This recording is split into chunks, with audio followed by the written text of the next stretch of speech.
Let's make this bubble in PS. First, make a solid color, followed by making a circle or oval shape.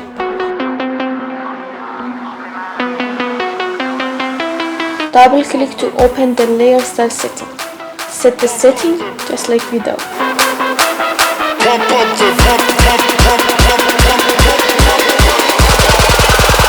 Pump up the bassline.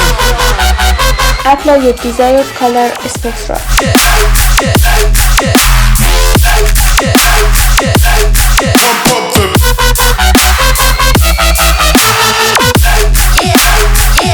Mask the layer.